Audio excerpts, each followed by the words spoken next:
Welcome. Today I will be talking about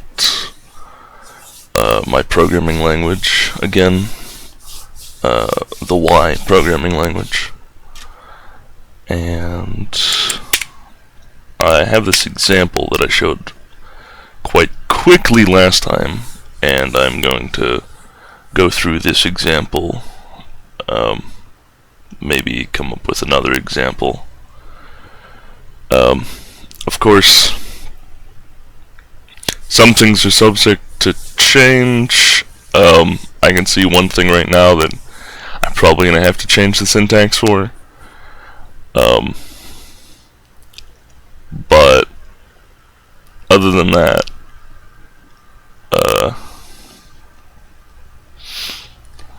seems pretty solid right now. Okay, so last time I very quickly went and said, if you have this thing right here, that if you put pointer after it, that's a pointer to a procedure. Now let me actually write down a pointer to a procedure, so you can see what I am talking about here. So let's see. If I had, I'll just write it the other way around.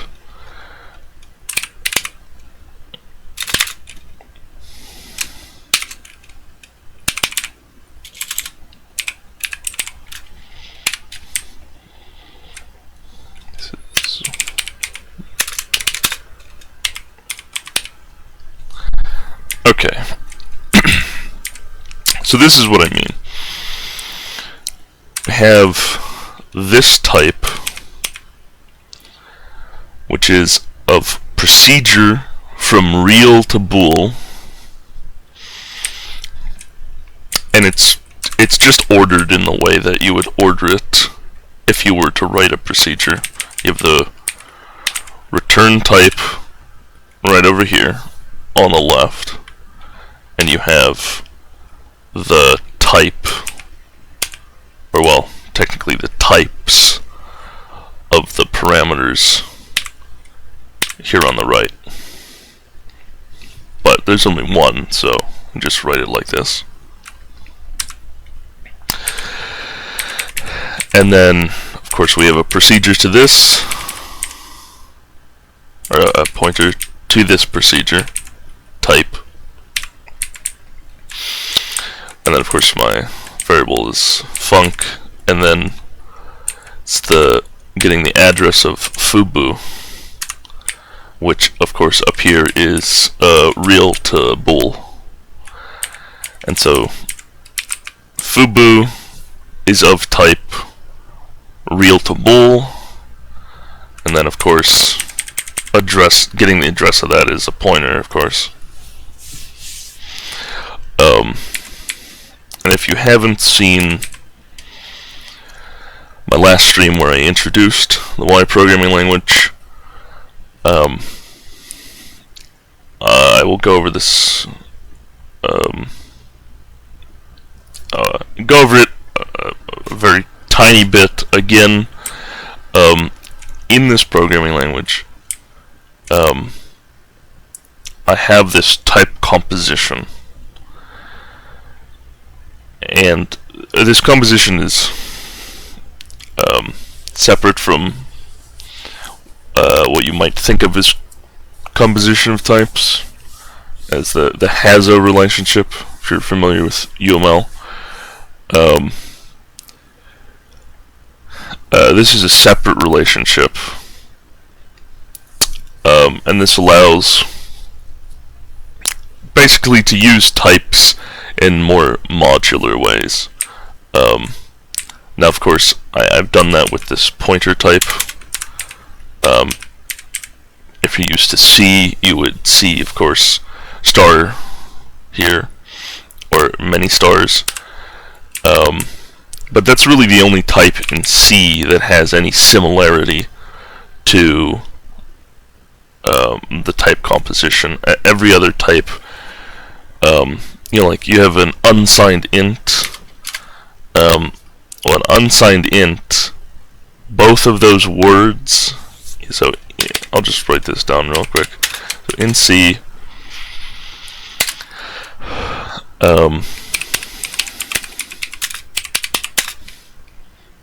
unsigned int A, and if I remember the semantics correctly, then these two are actually the same. In C, the ordering doesn't matter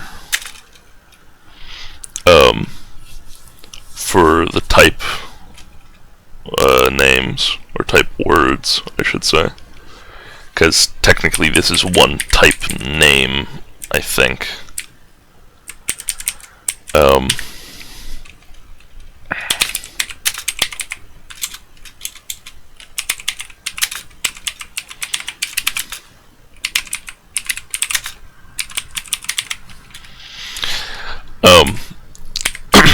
And so this doesn't really allow much flexibility.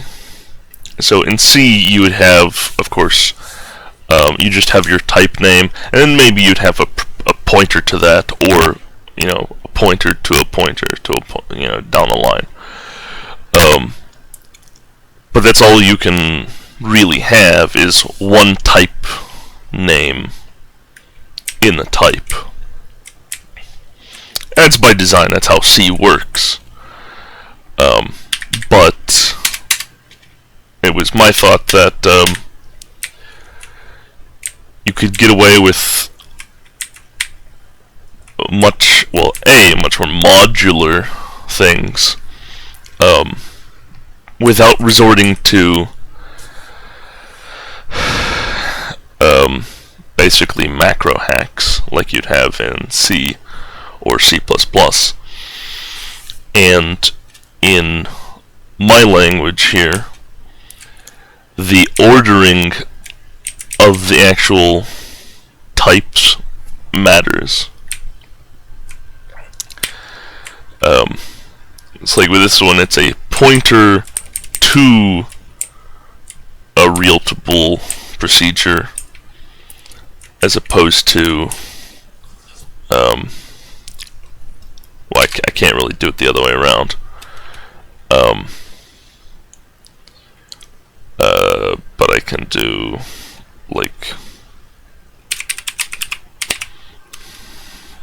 well, me.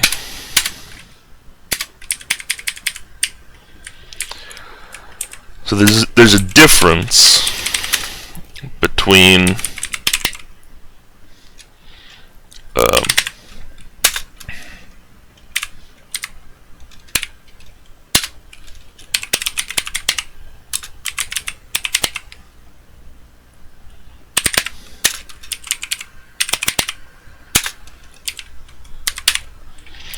it's a difference when you order these differently, and it actually can work. If I try to reorder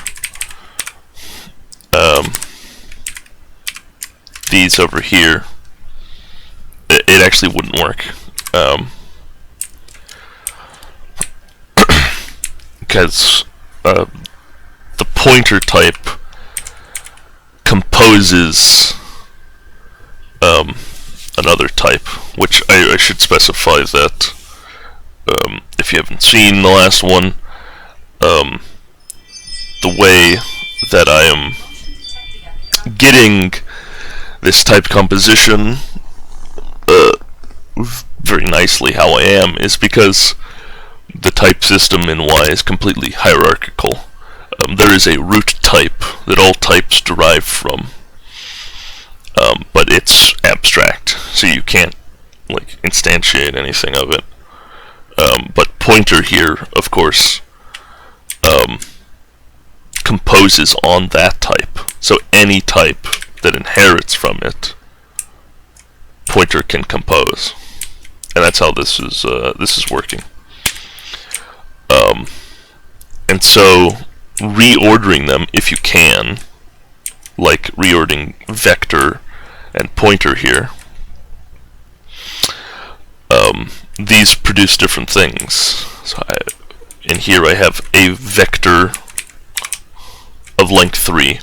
That's what that bracket notation is for, which is a semantic part of its type. I have a vector of length 3 of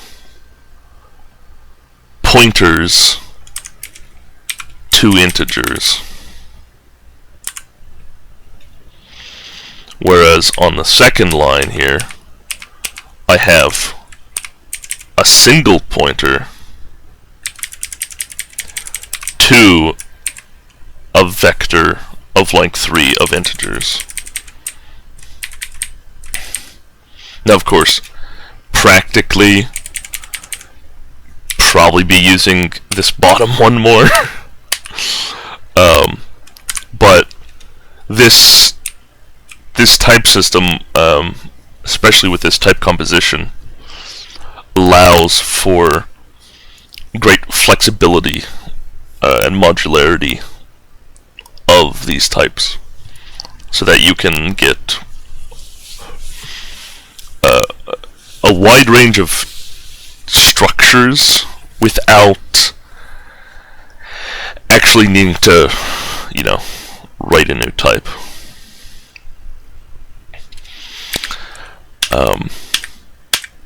So back up here, that's why we're able to do, I'll take a pointer to a procedure, which the specific parts that make this a procedure type are these parentheses and this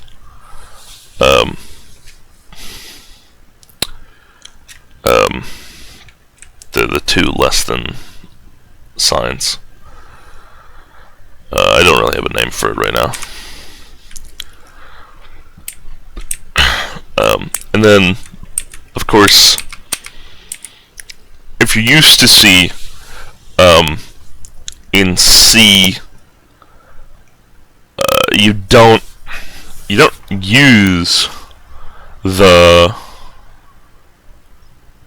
address of operator on procedures usually, because they automatically convert to pointers.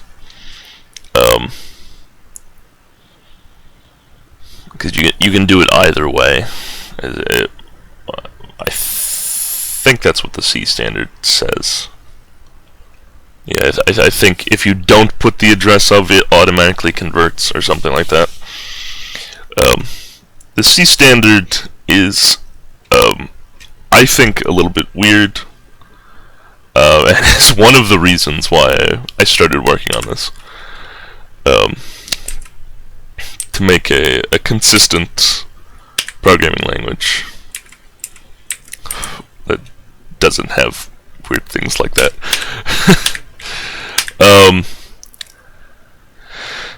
So going on, I'll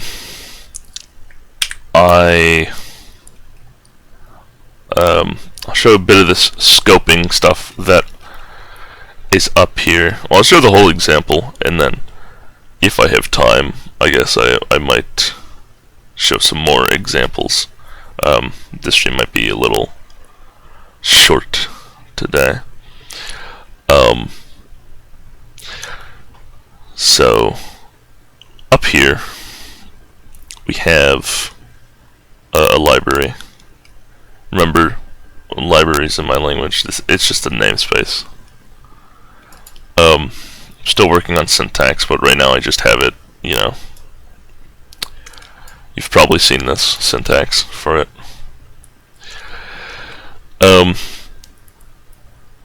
So I have this library, and I have a procedure outside of the library, and then I have a procedure inside the library. And down here, where are they? Bar, you can see that it's just fine. It works just as you'd expect it. I have this procedure, and I call it from outside the library, and it's fine. And I have this procedure outside of the library, and I call it here, and everything's fine, because, I mean, no reason not to be. But you can see there are a bit more things here. So we have these two lines down here and this line up here. So I will first explain this one. That will explain the rest. Or at least, well, one of the other ones. So this up here is, as you can see, there's no pointer up here. So down here we have a pointer, so a pointer to a procedure. But up here there is no pointer type, it's just this type. And then I have constant, just to make sure it's a constant. So this is actually a procedure variable. It's a variable that holds a procedure. Of course, this is constant, so at compile time it's almost exactly treated as being a procedure. So there's no like runtime construction of any like lambdas or anything like that. At least not, well, runtime construction of a procedure, I should say, because technically if it's compile time it can still be a somewhat of a lambda depending on how you define it. But so this is a variable that is a procedure. So if I was actually in here, in bar over here, or anything else in the example library, I could call this, you know, do whatever I need to do with it, you know, get a pointer to it as well. But as you can see down here, at this line, I am calling it down here in main, but I get an error because it's a variable. And scoping in my language, I've decided that you can see, you know, the classic metaphor. You can see procedures that are declared and types that are within a library, and also constants.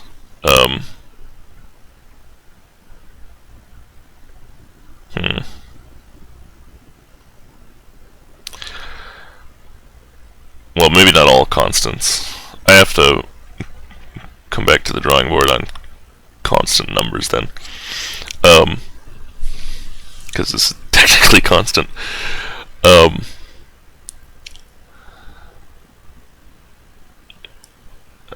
knows, maybe that won't be it. But you can see procedures and you can see types, but you can't see variables. So I have this procedure as a variable, so it can't be used outside. But this also extends to, say I had, you know, natural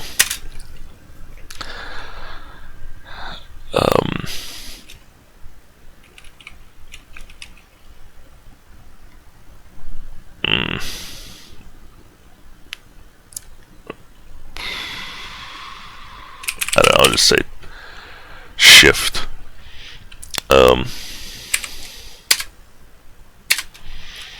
And then I go, you know, classic C syntax, almost, and say natural seed,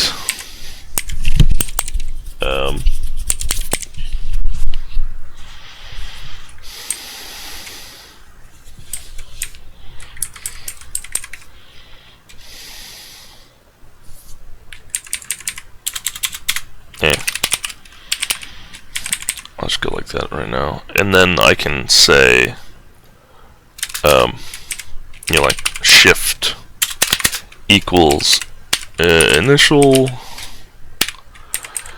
and then go and say natural rand, and I can go and do some type of random number generation, and then, you know, return shift. You know, mess around with that variable,